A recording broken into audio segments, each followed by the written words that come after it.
Okay, I think we're good. Okay. Hi everybody, I'm Jamie Mulcahy, call from Jim Masterson. Jim, thanks for taking the time to sit down. First question I want to ask you is, when were you in your life really, did you find the interest in horses that you decided to pursue the rest of your life? Oh, probably, when I was a kid I had a pony, and then we had a family horse, and then, as a teenager, just for fun. But when in like 1998 or 9, I was grooming hunter jumpers. I had got grooming show horses, and that's when I noticed when therapists were working on the horses, these subtle changes in behavior and responses, and that's what got me interested in doing this, and it just kind of went from there. And did that moment kind of that realization take a while for the developing of the method, or how quickly? No, right away I knew I wanted to do it. So right when I noticed these, and I put a couple things together, like there was an old horse chiropractor I would follow around, and he used very long-levered, forceful techniques, but he's the one that kind of opened the door for me about stepping back to see what the horse has to say. You do a little work, you step back, and then the horse's nervous system process, and then they'll start to yawn. When he got a really good adjustment, he stepped back and the horse would just start yawning. So, that got me really interested. But then at another horse show, our trainer hired this lady to massage the horses, and she started by running her fingers lightly down the bladder meridian. That's where that came from. And just to relax the horse and connect and calm everything down. But I noticed when she was doing it, little blinks every once in a while. And that's what intrigued me. And so I asked her to show me how to do the bladder meridian, and I did. And when I got to a blink, I would say, oh, the horse is feeling something. And I just wait there and do nothing. And then after a couple minutes, I remember the time the horse dropped his head, licked and chewed, and started yawning repeatedly. And so that put that two together, And when you got a good adjustment, the yawning was a sign. And so that got me interested in it. And right away, this is really good stuff. It's going to really work and help the horse release tension. And it was in the hunter jumper world, performance world. So, you can tell it was working pretty quickly. So that was good, because I learned a lot working on those horses, and I worked on a lot of them. That's when I realized it's effective and it's teachable. Yeah. So, pretty much the minute it clicks, it wasn't. Once you established kind of, you knew what you were going to do, and you kind of started picking up on these subtle cues, was there a moment that you knew like I got it now, like when you made your book or something? Oh yeah, well I was working on horses and hunter jumpers, so I kind of developed the techniques. I had techniques to release tension in the bull, had the bladder meridian, I had scapular releases, under scapula, the withers releases are really effective. So, I took what I was working on the horses, to do the whole horse, those techniques that I developed, and then I thought, I made a video, the first video before this one. So I kind of organized the techniques, and the hind end points and things. And it came from what I was working on the horses. And I created a video and started doing, first I started one day clinics, and then it turned into 2-day courses, the ones we do now. Now that it's gaining popularity, the Masterson method, and it's beginning to get integrated in Pony Club, what would, if you just had to give some advice or some tips to a beginner, just kind of going in blindly? Well, the very first thing I would do is I'd have you tell me what to do, because you've been working with pony clubbers and teaching them how to do the bladder meridian. But I guess it's just, learn how to slow down and pay attention to what your horse is telling you. Because a lot of times we miss it, because we're doing way too much with the horse, and we miss what the horse is really telling us.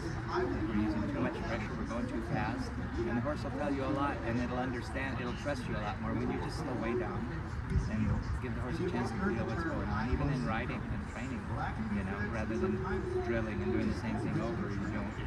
Do what you're training a couple of times, and stop and let the horse kind of soak, they call it. That would be the advice. And what about the demeanor of the person giving body work? Yeah, we talked about that before. So horses pick up on your intention. They pick up on your intention. So your intention can be just how you're feeling. If you're feeling anxious or or happy or whatever, but it's a little too much for the horse, then the horse will be inside. The horse will be kind of standoffish.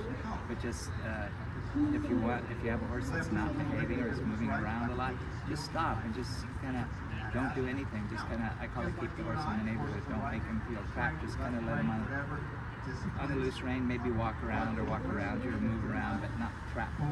And just stop trying to make something happen, because they pick up on your intention. If you're trying, then they're going to be, they're going to be feeling it. And or if you're anxious, or if you're upset at the horse, that's the worst. They pick up on the upset, and then they're going to be like, you know what I mean? I tend to notice when you're like looking for a release or like seeking something out in the body work, instead of just like doing it for the betterment of the horse. You're like looking for this gratification. Yeah. That you're doing it correctly. Right. It seems though. Yeah, if you're doing the body work and you're doing, say, the bladder movement, and you're just waiting for that yawn, and you're anticipating, or you're just doing it to get the thrill of it. They pick up on that. You don't really have to you're doing it to help the horse, and they'll pick up on that.